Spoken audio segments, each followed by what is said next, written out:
Hoje, a partir da 13h, o Conselho Municipal de Cultura de Paz, Compaz, com apoio da organização não governamental Londrina Paseando, realiza a 5ª Conferência Municipal de Cultura de Paz. A proposta é fortalecer a política municipal de defesa da cultura e educação para a paz. O evento será no auditório da OAB Londrina, na rua Governador Parigo de Souza, 311, Jardim Caiçaras. O tema deste ano é Justiça Restaurativa e a Construção da Cultura de Paz. Técnica de solução de conflitos baseada no diálogo qualificado e no resgate de valores humanos fundamentais à convivência social saudável e pacífica. O evento contará, entre os convidados, também com a presença da professora Lia Diskin, cofundadora da Associação Palas Atena.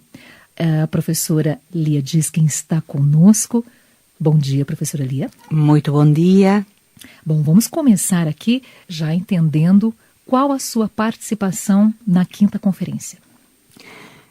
Minha participação se deve ao fato de termos iniciado, por convocação da Unesco, já no início do milênio, ou seja, já temos um longo trajeto feito, para poder difundir dentro de os mais diferentes sectores da sociedade a cultura de paz, não como um programa, um projeto exclusivo das Nações Unidas, mas como um projeto em que as Nações Unidas gostariam que os cidadãos, que os municípios, que as comunidades se apropriassem e que cada uma, obviamente, colocasse nesse repertório, que é um compromisso pela convivência, um compromisso pelo respeito, pela diversidade, pela multiplicidade, pela característica natural que o humano tem de poder contribuir com sua singularidade no coletivo, mas, por sua vez, se beneficiar desse coletivo, seja no campo científico, seja no campo educacional, no campo artístico. O compromisso, justamente, das Nações Unidas era poder oferecer esse programa para que as comunidades, os grupos humanos, as instituições, os sectores da sociedade pudessem colocar suas prioridades dentro desse cenário e juntos, criarmos um pacto por uma convivência saudável, desejável, edificante. Professora Lia, o pensamento de Gandhi tem uma influência fundamental nos seus estudos, nas suas ações. Gostaríamos que você comentasse como é que se deu esse encontro. Ele surgiu um pouco porque não havia caminho que resultasse na minha juventude, no momento que estamos definindo uma trajetória de vida, um espaço que conseguisse atender as minhas necessidades pessoais, o meu chamado pessoal. Grande parte da minha adolescência e juventude eu passei durante o período da ditadura na Argentina, em Buenos Aires. Então tínhamos duas opções, ou entrar nos movimentos de luta armada, coisa que não fazia meu gênero, coisa que não seria uma opção natural, não é certo, na minha natureza. E a outra solução era entrar nos movimentos hippies ou nos movimentos de contracultura, que não necessariamente tinham uma ideologia ou um posicionamento político partidário. Como nenhuma das vias resultava palatável para meus anseios, descobri Gandhi e entendi, não é certo, com Gandhi, que não podemos de maneira nenhuma utilizar os mesmos meios pelos quais nós condenamos a violência, seja uma violência social, seja uma violência, não é certo, direta, não podem ser eles os instrumentos para reparar essa violência. Para mim, não é certo, essa equação ficava extremamente, não é certo, clara. Como vou munir-me de instrumentos violentos para, aspas, combater a violência que acredito ser injusta? E a trajetória, não é certo, de Gandhi foi, nesse aspecto, muito inspiradora, não é certo, muito balizadora, que vamos a ver repetir mais tarde, bem mais próximos de nós historicamente, com Nelson Mandela, quando faz da reconciliação na África do Sul o papel fundamental para entrar em uma democracia. Y nós sabemos perfeitamente que después de 27 anos de prisão, 27 anos de encarceramento, no es fácil trabajar internamente con los resentimientos, con la mágoa, con los sentimientos de sentirse injustizado y querer una retaliación.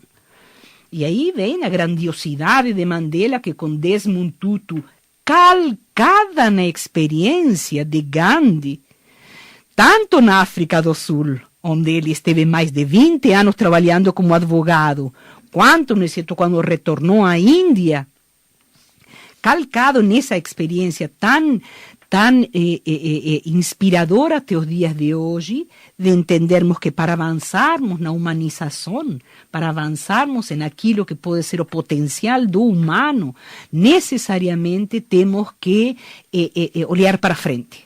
E sempre que falemos em retaliação, sempre que falemos em querer descontar dívidas de um passado, vamos a ter que estar olhando para trás. Então, a opção é muito clara. Ou vida sempre olha para frente, ou retrocesso. Então, nesse aspecto, penso que Gandhi conseguiu atender a uma necessidade minha, um anseio, não é certo, meu de resposta perante uma situação, sem sombra de dúvida, de extrema crueldade, quanto foi a ditadura argentina, de extrema crueldade, quanto o caminho de estar buscando sempre vias retaliadoras. E aqui é uma questão muito interessante que a gente também vê no cenário da própria educação, porque isso não apenas se encontra no campo político partidário ou de política internacional. A gente se educa assim. Quando nossa criança ou quando nosso aluno transgride um princípio, uma norma, um comportamento instituído, nós buscamos a via do sofrimento para querer reparar o erro, a ofensa ou o dano. Então deixamos a criança sem sobremesa, ou ainda, não é certo, puxamos as orelhas, pior, não é certo, violência direta, ou não permitimos que esteja, não é certo, na internet, ou que brinque no tablet. A gente fez uma equação que obviamente seria muito interessante que seja objeto de reflexão da sociedade como um todo, em que o sofrimento repara. E a gente sabe que não é assim.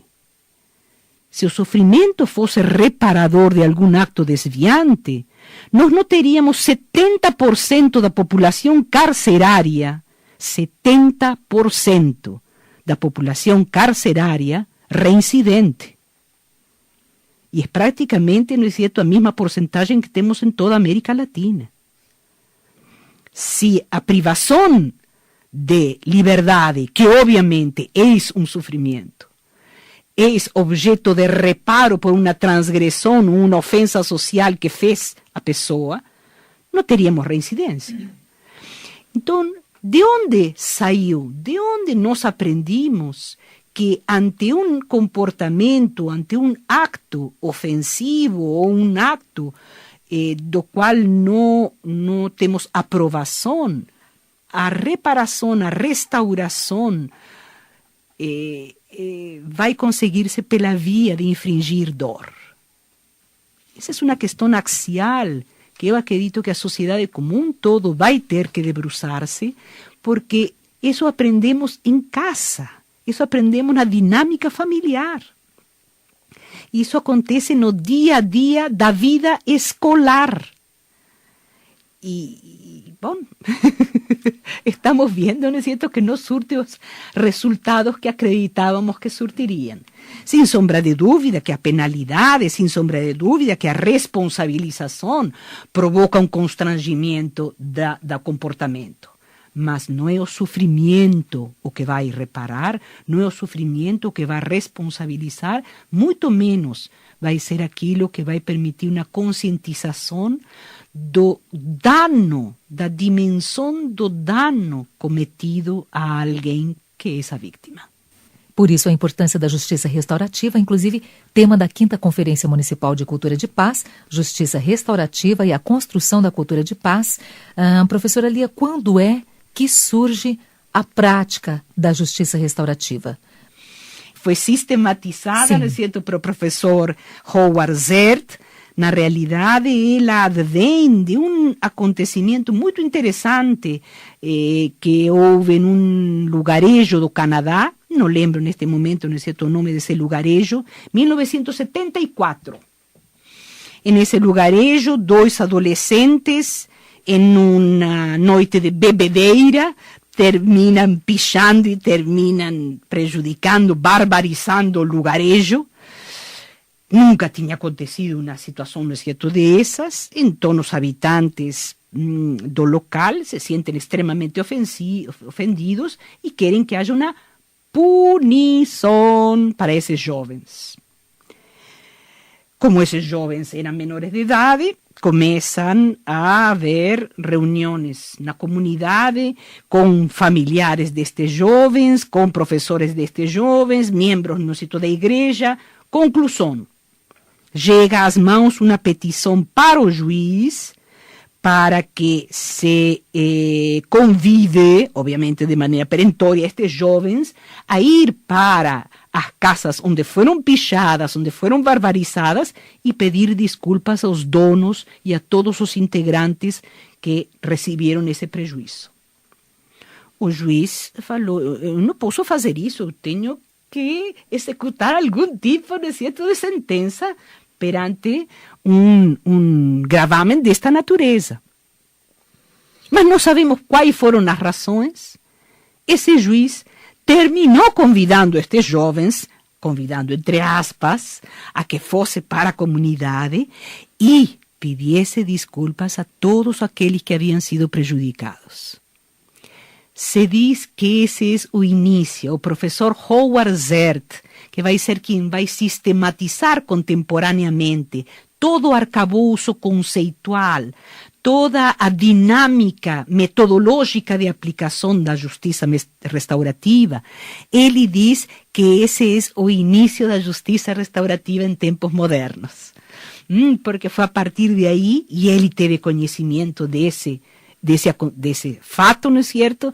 Foi a partir de aí que ele foi em busca de as raízes de resolução de conflitos em povos e em comunidades originais, nativas, na Polinésia, entre os índios do próprio, não é certo, Canadá, entre tradições religiosas vinculadas ao princípio justamente da convivência pacífica, fazendo da paz o eixo de sua vocação espiritual e de sua vocação como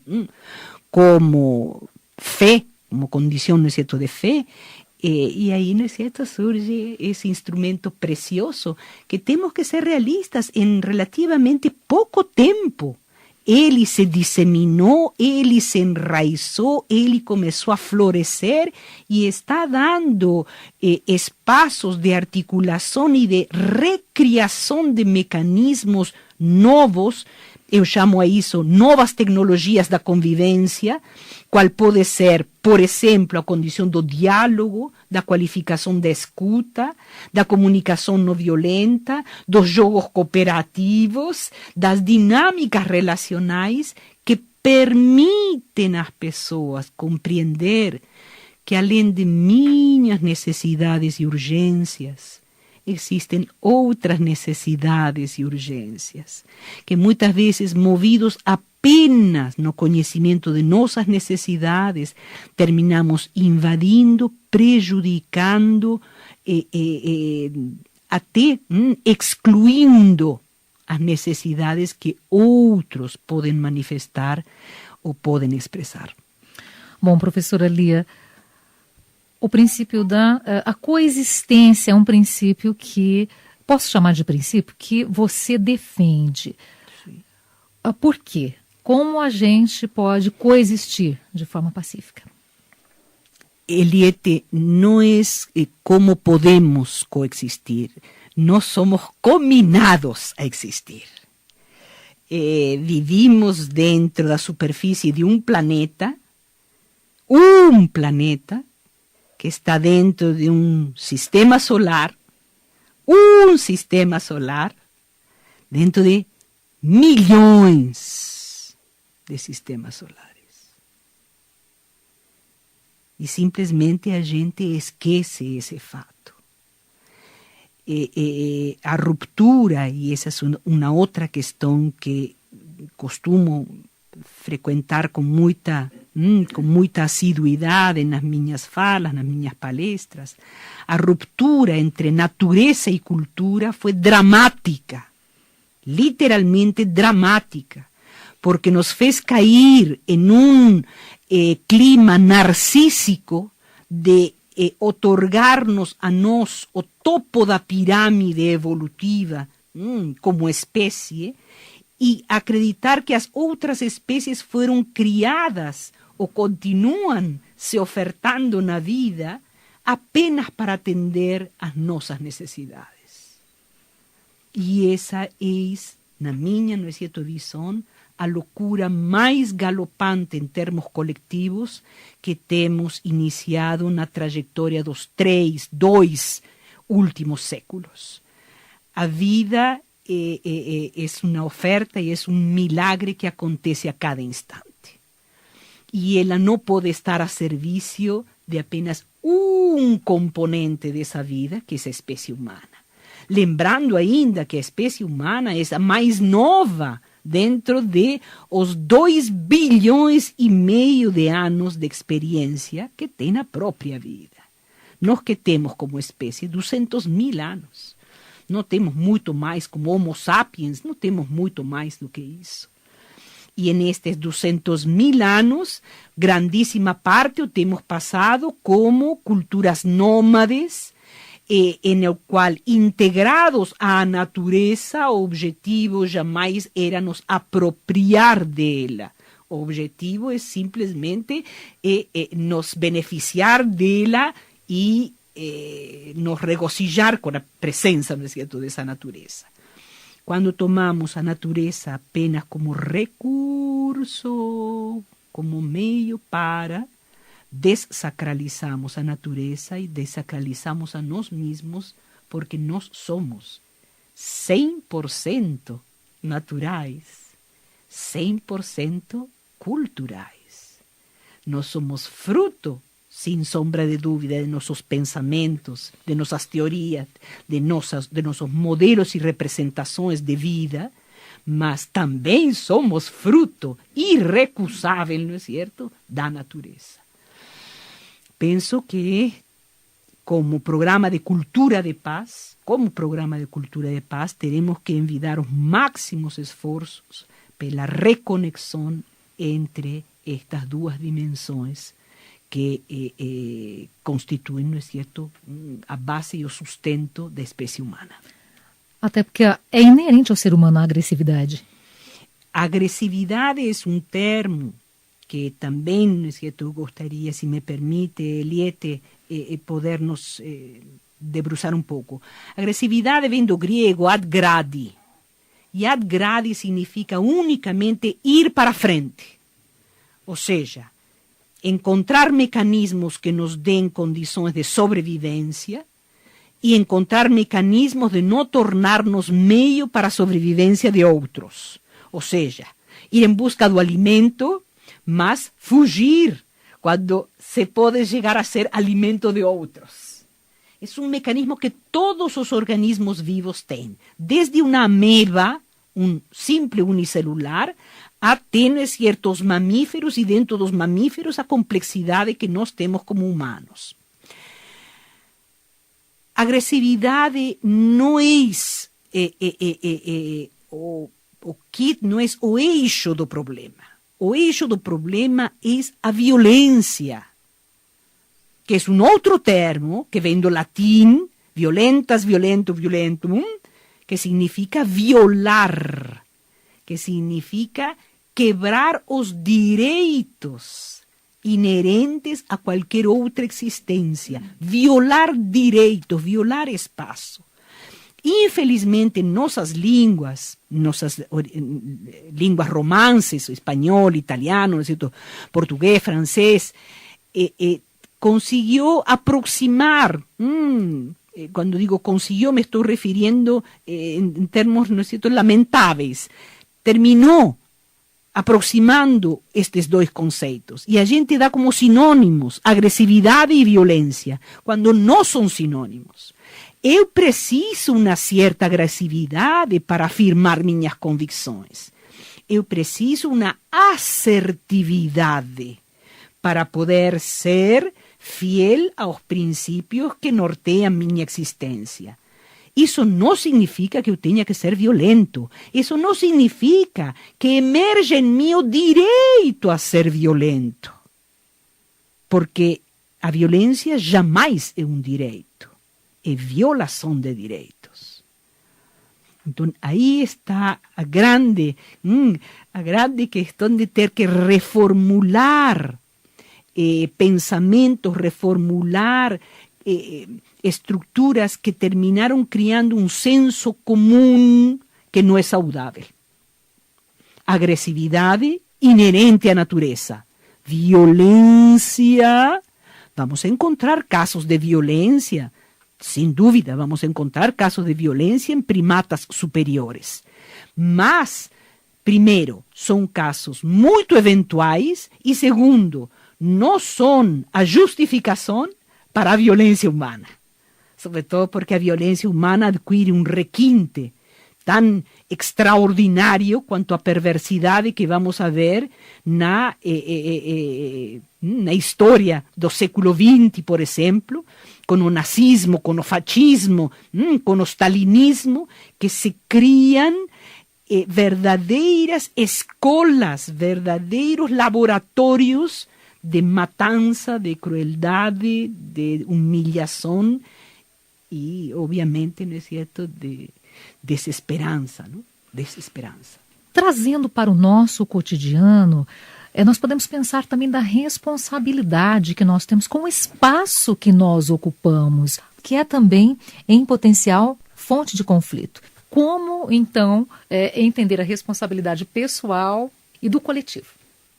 Se a gente lembra em que cenário surgiram a Declaração dos Direitos Humanos, foi imediatamente depois da Segunda Guerra Mundial, quando a Europa teve que defrontar-se com a vergonha espiritual, com a vergonha existencial de ver o que havia acontecido. E isto, por favor, é muito, muito importante. Nem a Primeira Guerra Mundial, nem a Segunda Guerra Mundial aconteceram entre etnias diferentes, entre grupos ou matrizes culturais diferentes, entre credos diferentes. Não? Tudo se deu em uma Europa culta, cristã, ocidental, en el que a ciência já tinha um grau de respeitabilidade muito grande. E também, não é certo, sabemos que essas loucuras e essas monstruosidades jamais se dão sem a anuência de milhões de pessoas. Não é apenas o exército que faz a guerra. É a população silenciosa perante uma guerra que a valida e a permite. Então, nesse sentido, é importante lembrar que vai ser justamente nesse caldo e nesse clima que vão emergir como necessidade da alma a declaração, não é certo, dos direitos humanos. Resgatar a alma, não é certo, de uma humanidade que se vê encharcada, não é certo, em sangue e em perversidade. E de lá para aqui se tem frisado muito nos direitos. A gente insiste muito na necessidade de dois elementos, autonomia e direitos. E a gente esquece que nem bem falamos esses dois termos, estamos falando eles dentro de um contexto de interdependência e de responsabilidades. Não existem direitos, sem responsabilidades, não existe autonomia sem validá-la na interdependência. Nenhum de nós nasce sozinho. Nenhum de nós sequer se torna adulto, responsável e autônomo sozinho. Nós precisamos do cuidado, do labor, do esmero de anos a fio. Seja de nossos pais biológicos, seja de aqueles que foram nossos cuidadores, para adquirir a competência para viver. Veja que coisa extraordinária, Eliette. A gente começa a vida em estado de dependência. Se a gente chega a uma vida longeva, se a gente chega à ancianidade, possivelmente vamos a precisar de alguém que também cuide de nós, que prepare nosso alimento, que às vezes nos tenha que dar na boca o alimento, que nos higienize, que cuide de nossas necessidades. De onde tiramos que no meio da vida, aquele, não é certo, que acontece entre a infância e a ancianidade, pode ser independente, pode ser absolutamente autônomo. Nós vivimos em função dos outros, de aquele cuidado e carinho que recebimos no momento de nossa formação, nós vivimos em função dos outros também, porque nós queremos oferecer nosso carinho, não é certo, e nosso afeto. E é aí que o humano emerge. É aí que propriamente, não é certo, o humano tem sua condição mais cristalina e sua condição mais significativa. Quanto à tomada de consciência dos direitos, que é um fator fundamental na garantia dos direitos humanos, há uma tomada de consciência maior hoje? Sem dúvida. Sem dúvida, sobretudo, ver a gente jovem engajada hoje em questões coletivas, e não apenas coletivas em quanto a política, não é certo, partidária, também coletivas em quanto voluntariado para ações comunitárias, coisa que não encontrávamos 15, 20 anos atrás. Isso é extremamente, não é certo, importante. Quando vemos o jovem muito mais interessado em conhecer outras culturas, outras referências, outras comunidades, do que simplesmente desfrutar, não é certo, de um luxo, desfrutar de um privilégio dado por sua condição social, por sua condição familiar em termos econômicos. Isso é extremamente importante. Ver, não é certo, meninos de classes abastadas estar planejando uma viagem para ir conhecer uma comunidade ribeirinha lá no Amazonas, ou ainda uma comunidade indígena na fronteira com a Nicarágua, e poder ver através dessas formas de organização, não é certo, social, como existem recursos, maneiras, habilidades, saberes que não chegaram, não é certo, a nós. Simplesmente porque tem um outro nascedouro cultural. Nasceram em um outro, não é certo, cenário com desafios geográficos, históricos diferentes. Mas saber que podemos não só respeitá-los, mas até adaptá-los e aplicá-los em nosso cotidiano. Grande parte de toda a movimentação que há em torno da agricultura orgânica, da permacultura, dos mecanismos das hortas comunitárias, está justamente no conhecimento de essas comunidades que fizeram do próprio cultivo a segurança de sua sustentabilidade e a não profanação, não é certo, acumulativa que termina acontecendo na produção do alimento. Professora Lia, é justamente o objetivo desta entrevista fazer uma reflexão mais profunda do que simplesmente citar números que são importantíssimos, os índices são importantíssimos, mas por vezes a discussão fica na questão dos números da violência, da desigualdade social, da falta de investimento na saúde, na educação, cultura, enfim. Nós gostaríamos que você comentasse por que há uma tendência de aguardar que o sistema governamental faça algo e há, sim, uma dificuldade em assumirmos a nossa responsabilidade pessoal para que uma cultura de paz se instale de fato. As estatísticas obedecem à primazia que temos dado à economia, com referência, por exemplo, à política. E dentro da economia se tem dado a primazia às porcentagens. Parece, aspas, científico, consequentemente parece inquestionável.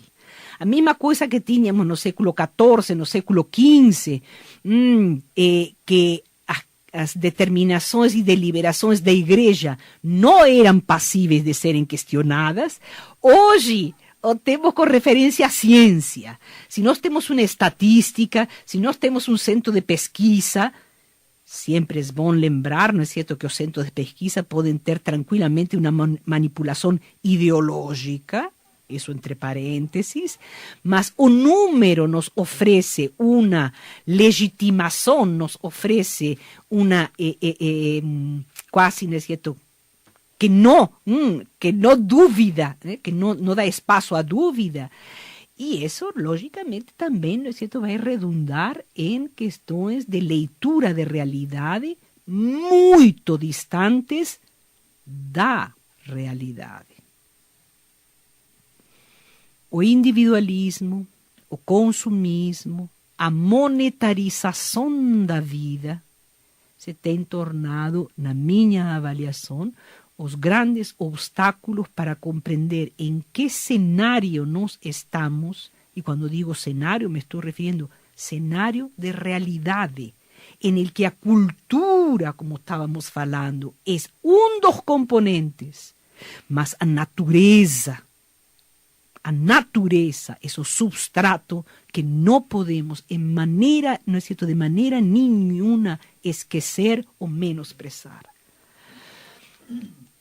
Resumir a vida a uma acumulação de títulos ou a uma acumulação de reconhecimento ou ainda a um acúmulo de riquezas simplesmente é desperdiçar o mais maravilhoso e extraordinário que tem na própria existência. Porque para acumular tenho que colocar a ênfase e a atenção em mim mesmo, fazer de mim o interesse máximo de minha vida.